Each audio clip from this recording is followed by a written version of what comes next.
The HMO Graveyard. Why 90% of projects fail. In video A, I showed you the profit of a 6-bed HMO, but today I need to show you the graveyard. Because one tiny mistake can turn a £40,000 profit into a zero-income asset. The mistake: room sizes. The national minimum room size for a single adult is 6.51 square meters. If your room is 6.4 square meters, you cannot legally rent it out. That is an 11-centimeter difference.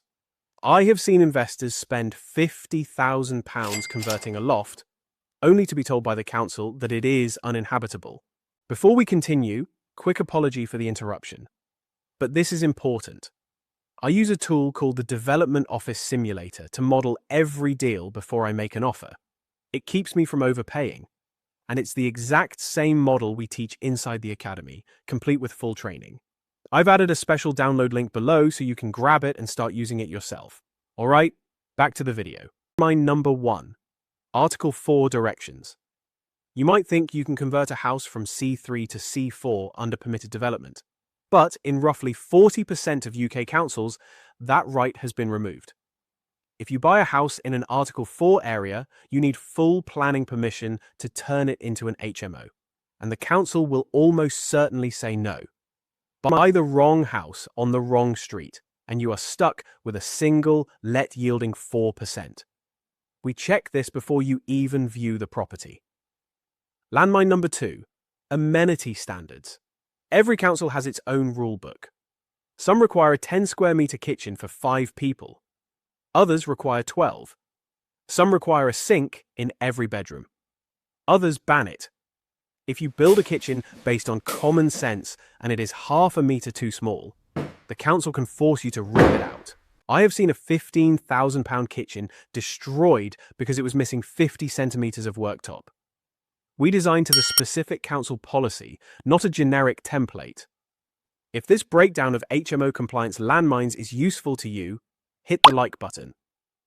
It tells me to keep going deeper into the technical details that most investors overlook, and that cost them the most money. Now let's move to the next landmine. Landmine number 3, the license. Even if you build it perfectly, you still need approval. The council will audit you. Are you a fit and proper person?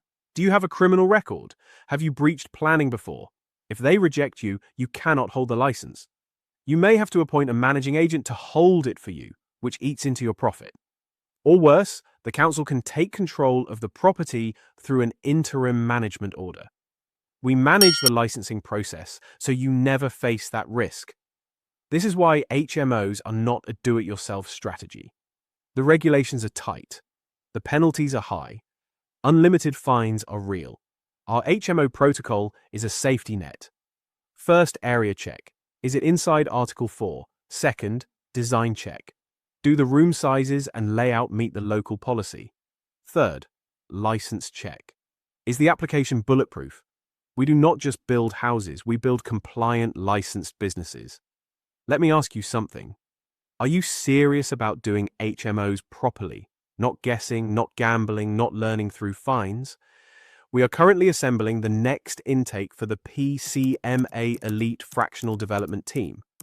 This is for people who want to master the system while we help them execute their first commercial conversion at institutional standard. You learn the craft. We guarantee the execution. If you have the capital and the commitment, click the link below and book a mutual fit assessment. We will see if you are right for the room.